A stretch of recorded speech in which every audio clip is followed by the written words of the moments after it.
Well, hello there, everybody out there in Trainland, Great Northern JJ, Rocky Off the Rails, episode 34.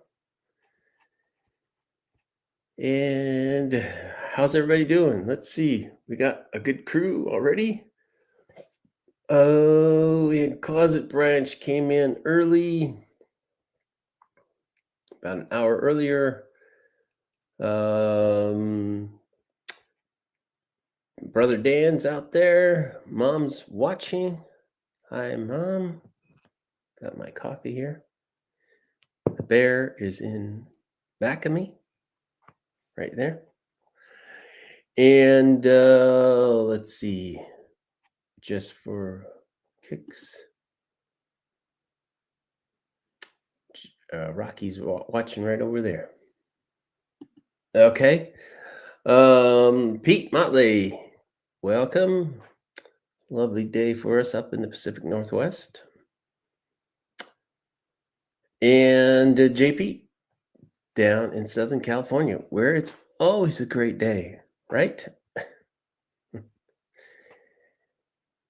Yeah. Let's see.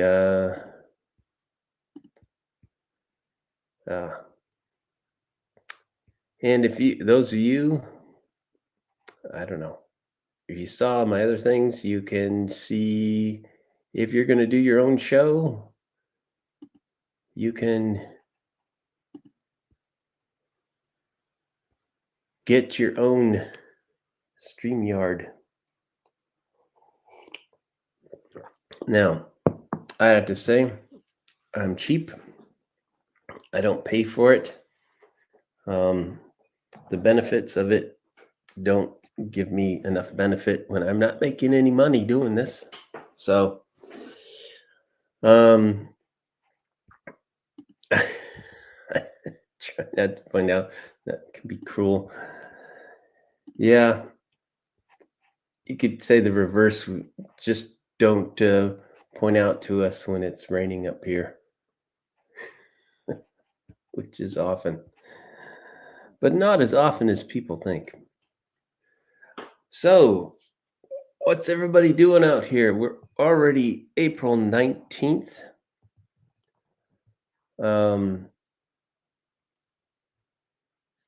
Yeah, you had a little of a shaking event out in that area.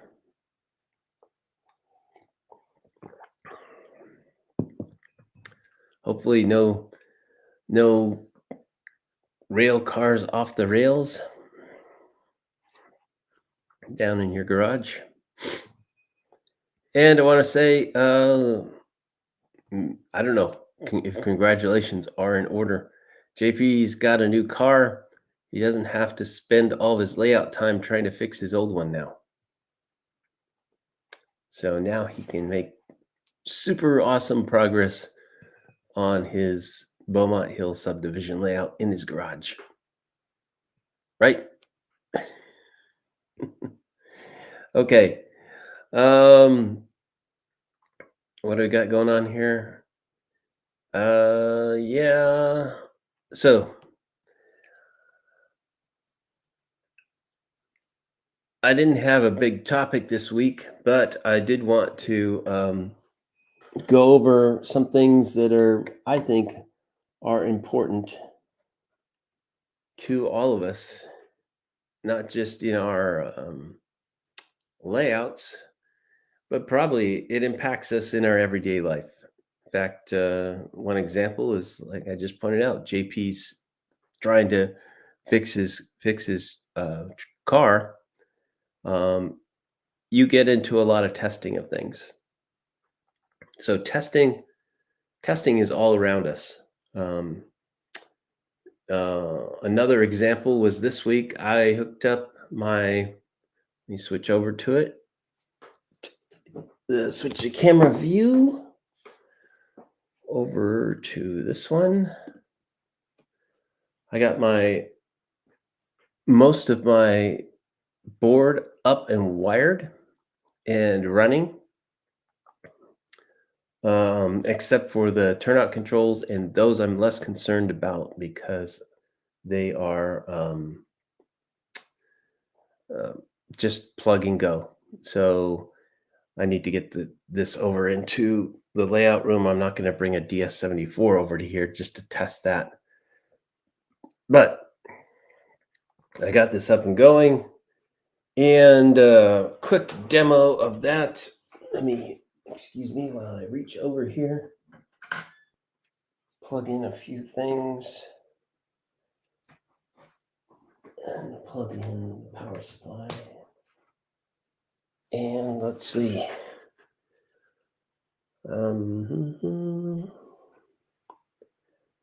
I'm thinking.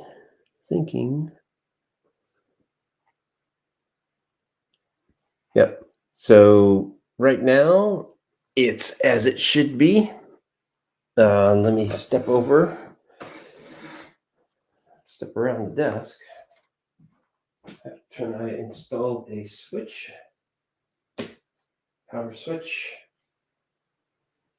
and as it gets warmed up, the track detection, that is as it should be. Everything is red. So one of the things I discovered while testing this was that a few of the lights, the block detection lights, were not wired correctly to the power districts. So remember, there's the toggle switches on each one of these, and I'll just turn on a few. Get the full Christmas lighting effect going there. Not sure why not. Let's turn this one on up here. And now, one of the things that the BDL 168 does when it has no track power is all the block detection lights will be red. But you can see I just turned the power on. Now we only have one light down there. And I will move the locomotive. And I didn't get enough time to set up multi-camera view here. But I just moved the locomotive forward. You can see the second block is now on. Move it more forward. And the first light will eventually go off. Now we're out of that block. So yeah, testing is a very big part of your things. The other thing I discovered was the ribbon cable. Ribbon cable had a bad connection on it. I should have tested out all of those things before I put it in there. And then it wasn't one of the ribbon cables connectors was a bad crimp.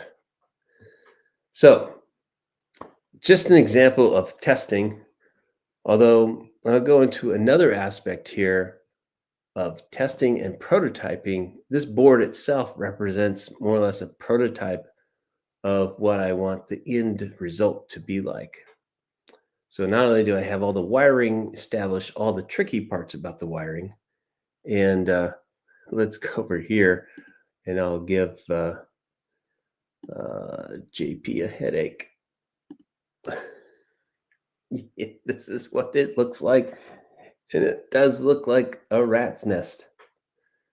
But there's a rhyme, there's a reason, and some of those submodules are not connected to the board yet. Next steps up for this. Let's just go to the main camera. What are next steps up for me? And excuse me while I power this off. I don't want it there running. Next steps up for me are to make the cabinet for that to sit on top of, and then the sub panel board has to be connected in and attached to that, to the back of that cabinet. But turned out pretty good. Let me take that. Why did I leave that comment up there the whole time? Yeah, I need to fire my director. Okay, 6 people watching. We got somebody new. Welcome. And yeah, welcome, Mom. I think I probably already said that. And yeah, testing and prototyping are very important in all aspects of our lives, but also in doing model railroads. So, what are some of the things that we use? Well, especially for the electrical stuff, it's always handy, and this is a primitive one, but it's always handy to have a multimeter, and that allows you to test continuity in resistance, voltages. You could also test amperage with this as well, but most oftentimes people use this to test for voltage, test for continuity. This one doesn't have it, but many of the models will have a tone. I should actually upgrade mine eventually, but this one works just fine. Also, along with that, it's also handy. Sometimes I don't have the leads over here, but the test leads actually come out, and you can plug in like a banana clip version of it, plugs into there. And it's often helpful to have those so there's not the test lead points on there, but the little grabber,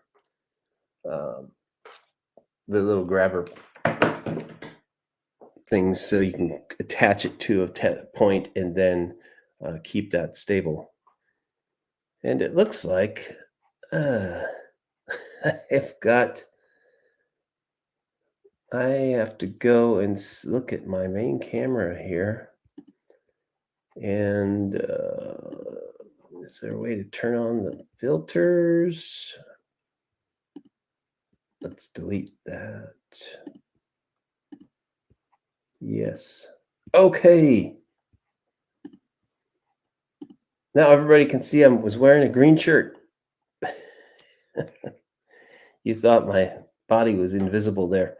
Yeah, I was wearing a green shirt today, but I had the chroma key turned on. And for those that don't know that, that's allow you to put in like a green screen background and put images and things behind you, or like the weather people do. That's what they do. And you can see most of the time they are told do not wear whatever the chroma key is. So don't wear green, so you won't see them wearing certain colors. Okay, so what's JP say? Continuity testing sure helps me be more mindful when building turnouts and adding feeders. Yes, very important there to avoid later things when you install that on the layout. And it turns out, oh, you have an unexpected short. So continuity testers are great for that. There's another aspect of testing, though, which I would say it's the other T, troubleshooting. So you'll often find, in fact, in here, we'll see troubleshooting checklist. So oftentimes your technology devices will come with something that tells you what to do when this thing doesn't work the way you expected it to. So, troubleshooting, that's an important skill to have. Yes, Ben is downstairs and announcing his presence. Thanks, Dan. Um, yeah. So, also trying to bust my continuity here. Um, so that's another thing, troubleshooting steps to what do you do when something's not working right? Well, a lot of times you'll find that the system as it is, so the layout, it's just not reasonable to test it with everything connected. So if you can, try to one first isolate where is the problem coming from. So you might even have to do something as serious as disconnect power to power sections until you diagnose where is the short coming from. So in my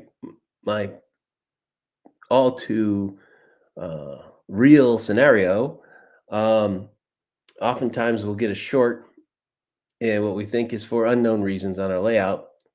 How we go about uh, isolating that? Well, in the DC world, if you had power districts, if you had power blocks, you could turn off all the power to all the blocks and then turn them back on one by one until you find out which one is causing the short. DCC, similar, although a lot of people have just one power district. They just have one command station, and it's perfectly great for small to medium sized layouts.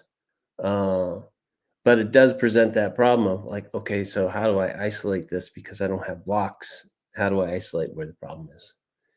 And in that case, it might be the ability to disconnect feeders. So if you have a bus wire where you've got it plugged in, so if you've done a modular style layout, the ability to plug in things and unplug things is a handy feature to have, not only for like taking a module out, where if you take a module out, you don't want to cut wires to take the module out.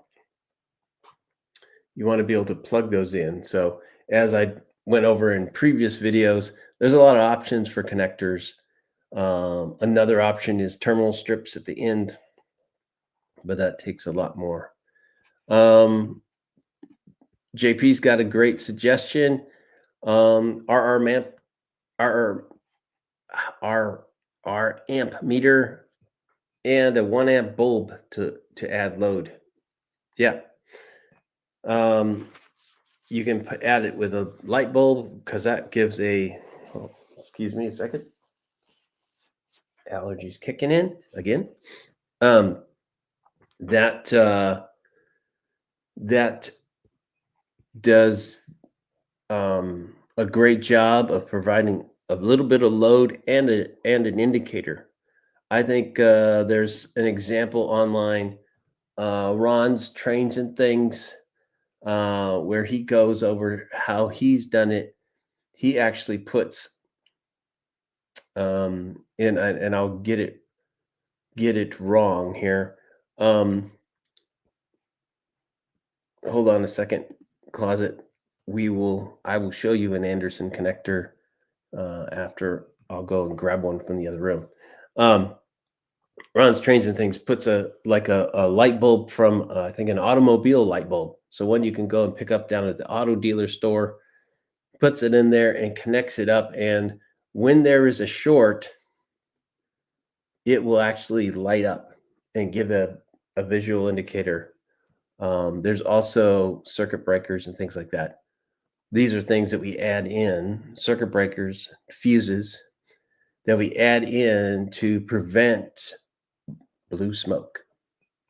So I'm going to walk over to the other room. So I'll be off camera for a second. And I'm going to pick up examples.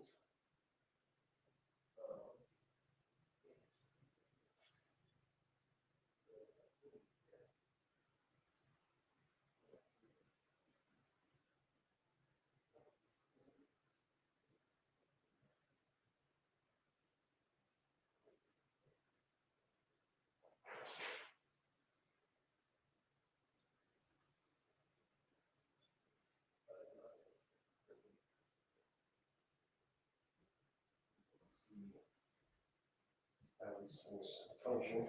I think I've showed this before, but it's interesting to actually show them again. Okay, here we go. And who do we got? Hot Dog Pilot Andy is in the house. Welcome, Andy. Okay, going back to Closet's Dad's question. What's an Anderson connector? This is an Anderson connector. And you can also slide them in like this. And the nice thing about it is that right there. They will always only go in one direction. And you can also put the other side, so the other white one would go here. So let's see. They slide in together like this. Okay. And they also, you can put them on the top as well. And then when you slide together, the polarity will be correct. And you will have, well, this one's not connected to anything, but you get the point. And then these things easily pull apart. You can also put, you can get pins that go in these small holes here and here on each one to lock these pieces together. Although I have to say that they're not, that they don't slide out very easily. So I've never had a problem with them disconnecting. Yeah, so crimped and soldered. You know, I found crimping worked just fine for me, but I could see soldering. And I'm not gonna, I could take this out, but they're actually a little bit of a pain to actually get out. You have to, you see in there, you see that metal piece right in there. It fits like this. And so it grabs the end. It won't let the wire, properly crimped wire will not pull out of there.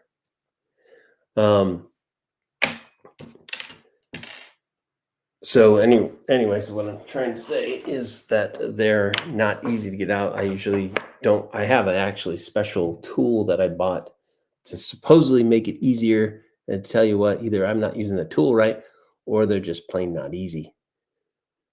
I use a tiny screwdriver to prop them out, and we can reuse the plastic casing on the outside. The inside, I've got a bag of a whole bunch of them that are the metal piece that crimps on the wire. And you can get them for multiple sizes. I think there's two different ones that I've seen. One is like a 15 amp, the other one's a 30 amp. These are mostly used, I think the reason for these are like used in radio, or what do you call it? Shortwave radios, ham radio. Those kind of enthusiasts use these. Why? Because they often take their radios and they put them into cars. They disconnect them from their antennas, and they want to have the ability to actually disconnect their expensive equipment and move that to somewhere else where they just want a change of location or change an antenna or something.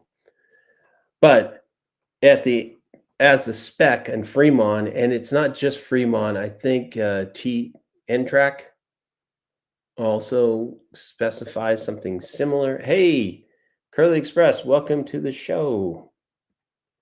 So hide that comment.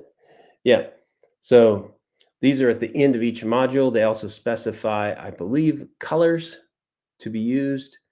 And they also specify there's two pair. There's a bus wire and there's an auxiliary wire. But so why are we talking about that? Well, it's another way of facilitating testing. Like say you don't know where a short's coming from. you can disconnect power and go over there. No problem, Dwight. We all have life that I was almost late to my own show. In fact, my cable provider, my internet provider, actually told me rudely an hour before the show, you might have outages in your area. And fortunately, we do not. Page I posted is a great source for wire. I use zip cord for bus wire, and 14 gauge is plenty big enough. Fits most board connectors. Yeah. I I've got 12 AWG stranded. It is a little stiffer, but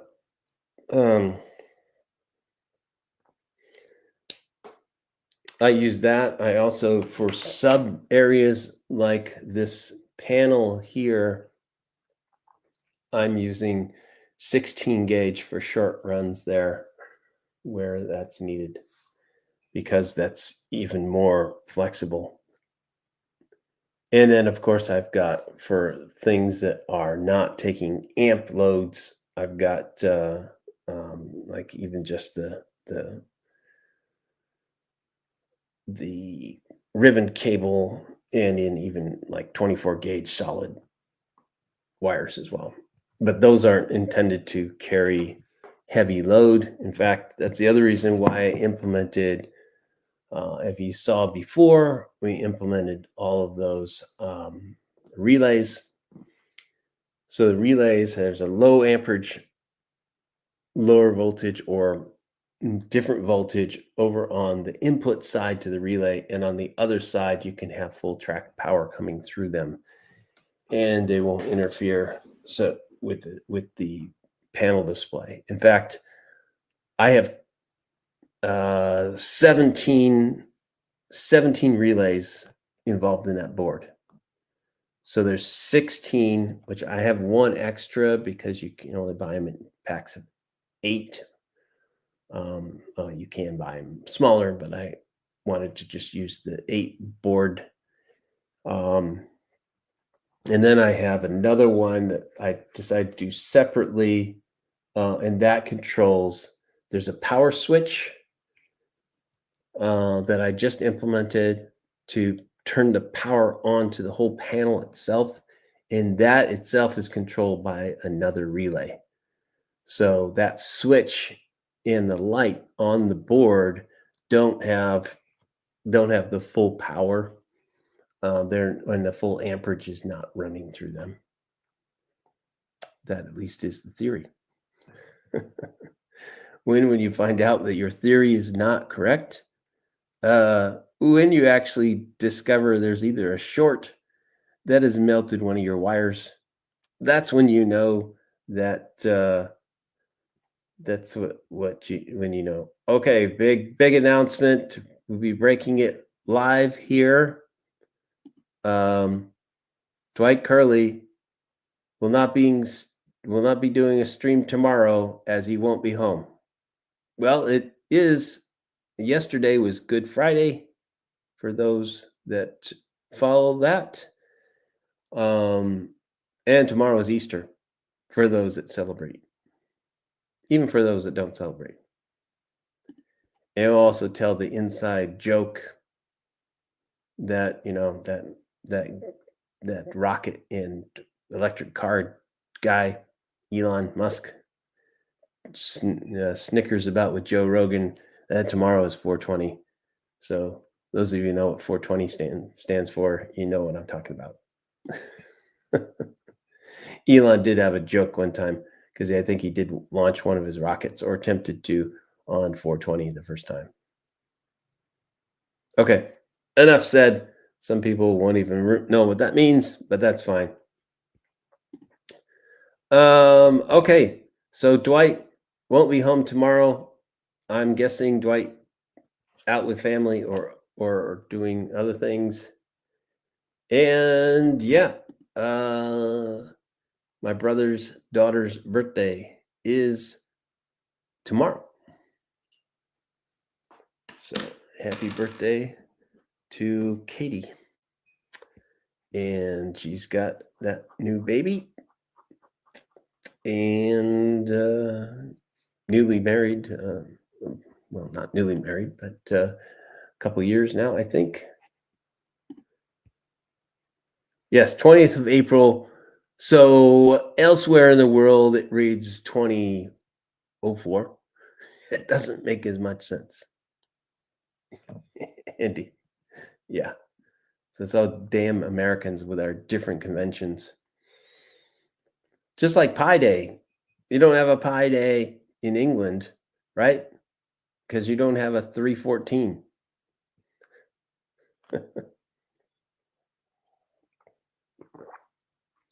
So, yeah. Funny jokes with numbers. Although one place that does get this all right, they're not the is the the Chinese holiday of Singles Day, which is 11/11. My guess is that the symbol for the number 11 and that relates some way to 22/7. 22/7. What's 227, Andy? I'm a little bit slow today.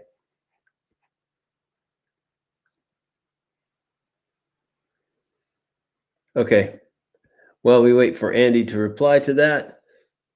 Uh, England could do a Pi Day on the 31st of April.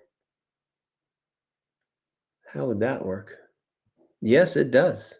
314. Why? Dan. So I'll tell a little secret about Dan. Oh, yeah. You're right. That's the approximation that people use for just the first few digits of pi. Okay, let's get off of the pi references, but I will tell one more story. My brother Dan, I forget how many digits that he memorized them to in high school, but he could recite a significant number of the digits of pi, whereas I think I only get to about 6, like 3.14159, and that's it. That's good enough for me, and that's pretty good enough for even like the precision of a calculator. If you take in 22 and divide it by 7, as Andy reminded me, that is an okay approximation of pi, although it will get you into trouble quickly if you use it as the actual thing. Okay. Yeah, Dan is a pretty smart cookie as well. He went and got, a math degree in college. I did not. I'd had enough of all that number stuff. In fact, differential equations caused my head to crack open and split in half, as did a number of other abstract things. Like I had a whole semester of defining numbers. We took a whole semester to define what is a zero. That was theory. Okay, so I digress. Let's get back to JP's question. What do I mean about prototyping? Well, one of the things I mean by it is actually when we switch back over to this board here. This board, I think, is an example of prototyping. We know approximately what we want something to look like. This may not even be the final board. I'm actually considering replacing the material of this board, using it as a reference. So you could call this in systems engineering or in engineering land, you'd call this like a reference implementation. But it's also a prototype. So a prototype is something where you don't know. Prototyping is something where you say, I know about what I want to do. I don't know what problems I'm going to have making that happen, So I start working on what we'll call a prototype. Now it's different from another use of that word in the hobby, which is called like prototype running. Prototyping, yes, prototyping can be a one-off, um, but not always. You could have multiple prototypes that you do. In fact, going back to Elon Musk and his company, SpaceX, they do what's called like rapid prototyping, rush to destruction quickly, find out where all the things are breaking. That's another form of prototyping where it intersects with testing. In fact, testing and prototyping often go together. Another common thing for modeling in prototyping is the use of other materials other than um, using materials other than like plast plastruct or styrene. For example, using cardboard to create a structure, using foam core board. A lot of people use foam core board and hot glue to create stand-in like test dummies, we call them, for your buildings. So you can get an idea, so you can visualize and say, hey, um, yeah, so proving a theory or proving an implementation. So you don't know exactly what things you're going to encounter building this prototype, but as you do, you gain that experience that you may not have had before. A lot of times, people and this is another case. How many people have, if they've designed their model railroad on paper or they've designed it in a program, have trouble when they try to take that into the room, right? Discover some things that don't work well with model railroads. Like in our modern homes, even in garages, there oftentimes are not perfectly level surfaces. So if you say, oh, I'm going to say, okay, I'm going to put this layout down on the garage floor and put the legs and make them all the same length. Well, guess what? Most garage floors, even new, have a slope to them. So if you put the prototypes out there and then discover it went all the way through this stuff to discover that you've got a grade and it's a different grade because they make a grade out of your garage to make sure that things spilled in the garage will actually flow out of the garage and not back into um the what do we call it? The not the basement, but the foundation. So okay. Todd Armstrong, welcome to the show. Thanks for being here. Did I miss anybody else? No, I think somebody else had. JP had another comment. Uh, look, monster control panels. Yeah. In fact, if you watch some other the larger layout shows, their control panels put this one to shame. But I like some other people's comments about just use JMRI and put a flat screen up of some kind, even a touch screen up. Let me go back to Dwight's question. He asked if I knew anything about Raspberry Pi. So I have one. So there's a couple of, more than a couple, but Raspberry Pi is actually a um, computer. So there's two different things. Some people have heard about Arduinos. In fact, there's a model railroad book about Arduinos. Arduino is a very small computer with It's built for tinkering. You can change the program by sending it from a computer, send a new program to it. A lot of people have used that. A Raspberry Pi is different. A Raspberry Pi is really a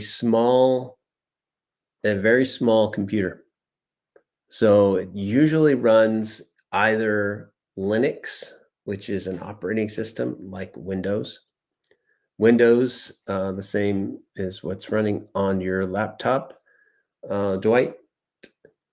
Um, but you can have a Raspberry Pi that also runs Windows as well.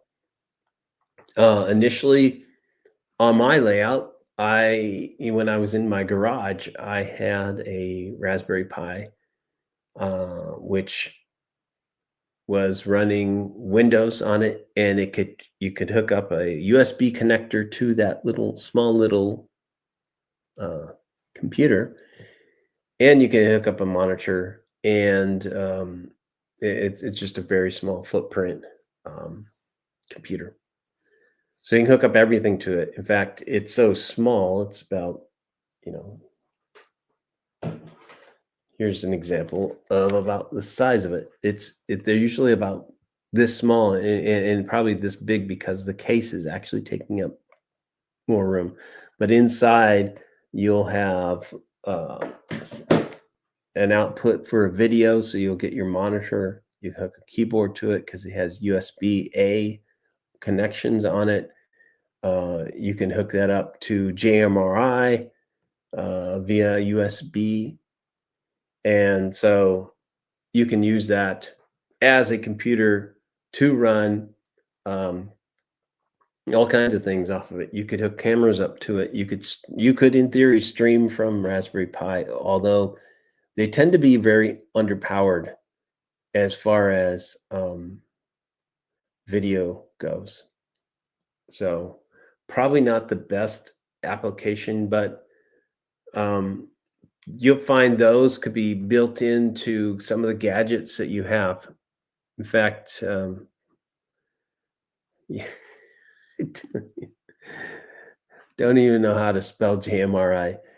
Uh, that's a great one, Todd. Um, but let's go back to testing and prototyping. So I didn't bring any foam core board into this room with me, but foam core board is also that kind of uh, material of choice, I would say, for prototyping structures.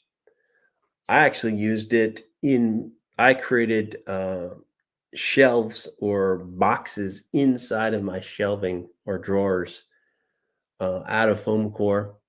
And that was even a prototype, you could say. Hey, I wonder if this works. So that's where I was going with prototyping. Dwight, I have one. I bought it to run my 3D printer, but I couldn't get it to work. Yeah, I don't know what it takes some going to get it going. You've got to be able to download. You either have an SD card that will have the operating system on it, or you'll have to have another computer where you'll transfer the operating system to it. Yep, Andy's right. Java Model Railroad interface. There's also other implementations of that now as well. You'll find other languages. Some people have written it in the language C, so I can't think there's a C MRI. But um, we're not going to go deep diving into JMRI at 45 minutes into the show, but it's a great topic for another show in the future. And I will usually, how I make up the topics for the shows. I say there's something has happened to me in my week, and I want to bring and discuss that kind of thing with the show. Um, hopefully it's all helpful for everybody to go over these kind of things. I believe it is. In fact, thanks everybody for being a viewer of the live stream, but also for I think we're up to 362 subscribers now. So if you're watching this show after the fact and you've gotten this far into the show, thank you so much for hanging out here into the non-live stream version of the show. Fact, if Pete is still hanging out, Pete, let's connect via messages and figure out when we're going to meet up, because we're going to do some testing, debugging later on to help him out. We're going to meet up, I think, somewhere later today. So, yeah, 11 and 5. Wow. Remember to give the thumbs up, people. You have to excuse one person out there. My mom probably doesn't have the interface to be able to push a thumbs up on the video she's watching, but that's fine. Hit the like button. Yes. Pete is awesome, and Pete is still busy. In fact, I'm trying to convince Pete that we need to do either a live stream or we're going to do some B-roll video when he actually is dedicating his Roy Smith memorial yard that he is building right now. So I'm trying to convince him that we should get that out there, get some footage, get it up on YouTube, get some visibility to it. But if you do follow the layout photos of the show, you can see Pete's progress as well as many others. So do remember to keep posting photos over on that Facebook group, and in another week or two, we'll see April's photos here. Tomorrow, have an egg and make a day of it. In the US, if you can find eggs, they're getting to be a little bit pricey today and in short supply as the US works through issues around, what is it, avian flu or something that's caused us to have problems. Yeah. So running close to having reality inject itself into the show. So we're going to avoid that topic. So anyways, just keep in mind, I think this is what we have out here. Testing is all around us. We do all forms of testing.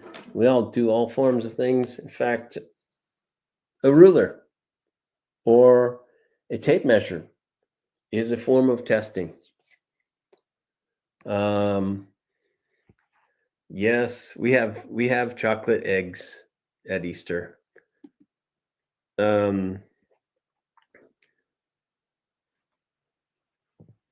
Okay.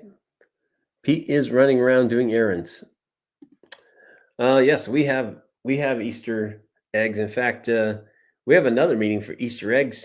That is known in the computer world, which is insert a special secret feature into the device or into the computer program that most people don't know how to access. I have some stories there. I was once, and this is going back 30 years ago now, which seems like, how could it be 30 years ago? My first job at Portland, I worked for a multimedia, what was called a multimedia company. So we did CD-ROMs. Remember those? We did those to release software. And we had contracts with a number of big institutions at the time. One of those happened to be Blockbuster Video. So we did a movie guide which I helped write the second and third versions for. And we did another product where I have the box up on my shelf, I think. Let me go check. I think I have, or I got rid of it. Oh, here we go. Okay. Here we go. If I don't, oh, that's bad. Okay. I dropped CD-ROM down behind my cabinet. That's going to be fun to get out. Okay. Here's some things that I did back in the day. Consumer Reports car buying guide. Here's one's unopened is the next year, the 97 one, which we completely redid this. And Blockbuster Entertainment. If you remember the Blockbuster store shows. Yeah. I've dropped a CD-ROM behind my cabinet where I don't know if I'm going to be able to get it out easily. It's going to be fun. I think I'll just leave it there. I'll find it. Somebody else will find it later. Okay. Yeah. Yeah, I had have a green shirt on in the beginning. I had the chroma key on. I was like, why is my shirt black? Oh, yeah. So green shirt. Had to turn that off. And yep, I was partially invisible for a bit. Cloak of invisibility. Yeah, I've left some other things for archaeologists to find in my house. I put a floor. I took some of this wood flooring that I had that we replaced this upstairs with. We had a bunch of it left over. And I didn't like the fact that in the garage, there's a small closet there that's really underneath the stairs. And I put down this wood floor in there to make it a nicer thing than just 2x6 tongue and groove, ugly looking plywood, ugly looking wood. So I put down I put down 1/2-inch plywood that had his scraps left from my previous layout. And I signed it and said when I did it and where the wood came from. And so maybe somebody will find it, or most likely I don't know, they'll probably just, whenever this place gets redone, who knows? Anyways, yeah, I've covered messages in the walls, and I leave my own for the next guy. Quick prototype, a tool for CD-ROM extraction. Yep. So I think we've beat this topic almost into the ground. Let's go and get back over to change the view here. Set up the camera for you here. You can see another part of my home. And there's Rocky. Rocky's being bored, waiting for the show to be done so we can give him some grass or something. I don't know, whatever he eats. And I think we're close to wrapping this one up. So everybody, I have to say, well, let's see. My type of prototyping is to visit or run on other layouts. Yeah. So yeah, I don't know if I would call that prototyping, but it does get your mind into how would I run trains? How do I put together trains? how do I get ideas for what seems to be a good layout design. Um, in fact, a lot of these switching puzzles uh, can inform you about what's reasonable and what's not reasonable. In fact, you can even do it by just laying out examples in paper or on a table and figure out, hey, would this work? Just imagine running your trains through that and seeing if you have enough room to do what switching needs to be done. Because oftentimes people will have to turn out ripping up their layout, not because a switch is operating bad, but because they found out the geometry of the track won't support doing operations on it. For example, you may have made a great yard, which a lot of people do because they look at like, say, imagine just a simple oval, and they say, oh, okay, I can do switching, and I can use this two or three stub-ended tracks as a switching thing, but they forget, oh, I don't have a yard lead. So every time if I can't do switching and have a train run at the same time. So I think Dwight's layout is an example of having a way around that. He's got a two ovals, right? And you could actually switch in and out of the inner oval onto those yard leads that go up to the mine. So, okay. I hope to see you today, JJ, at the hobby shop. Today is kind of crazy. Well, Pete, send me a message. We can figure out uh, what time, or even what day to get together and try to solve the problem that you are experiencing, or just to get together and meet once again.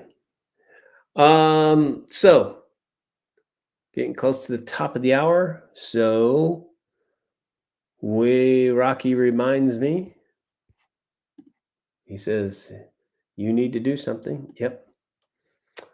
Um, yeah. Until next week, I'll be back. Okay. I got that out of the way. Next week, what is it? Next week is the last Saturday of the month. So it is run trains time. So what does that mean? Well, I better get in action over the weekend and make sure I can run trains.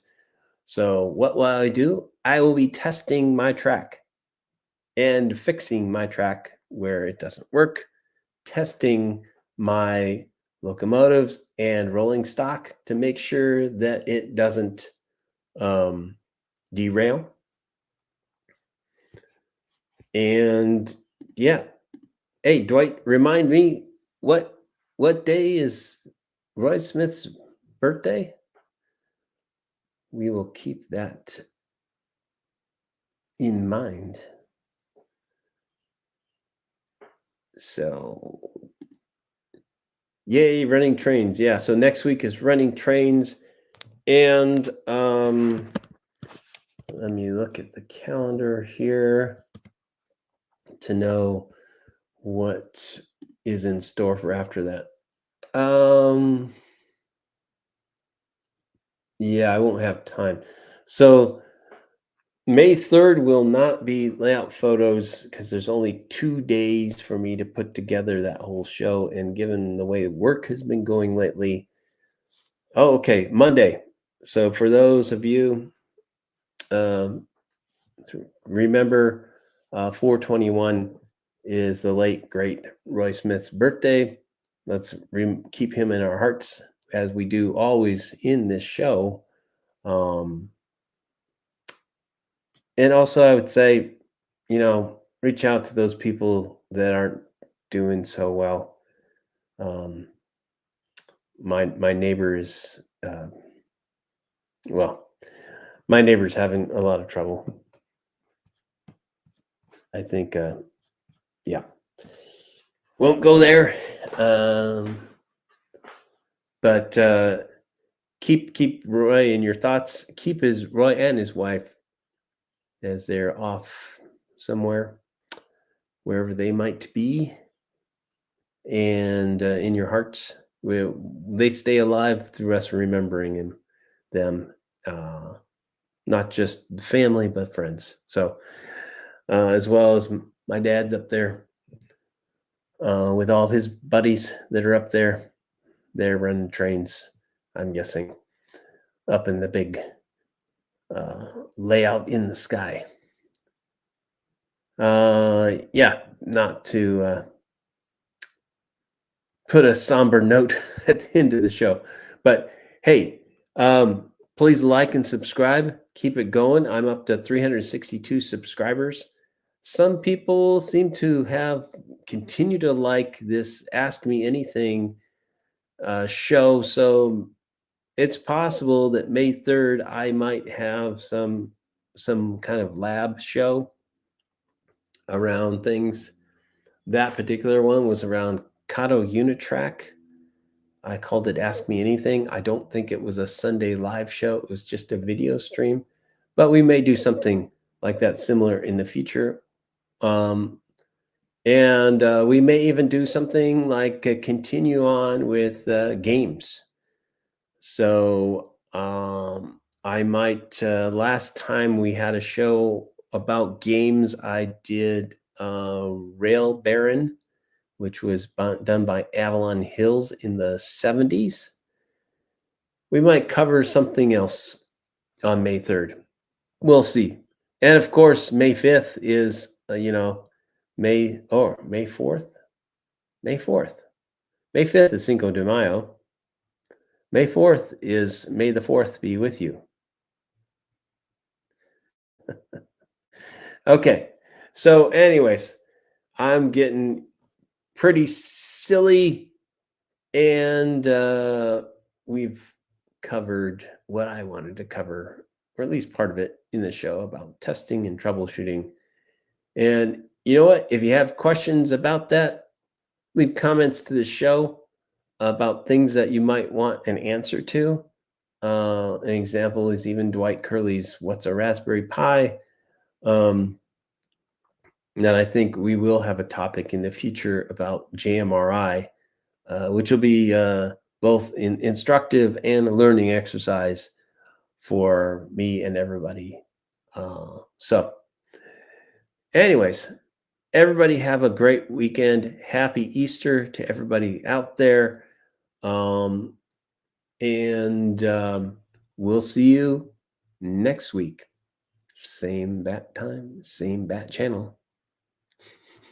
Okay. See you next time.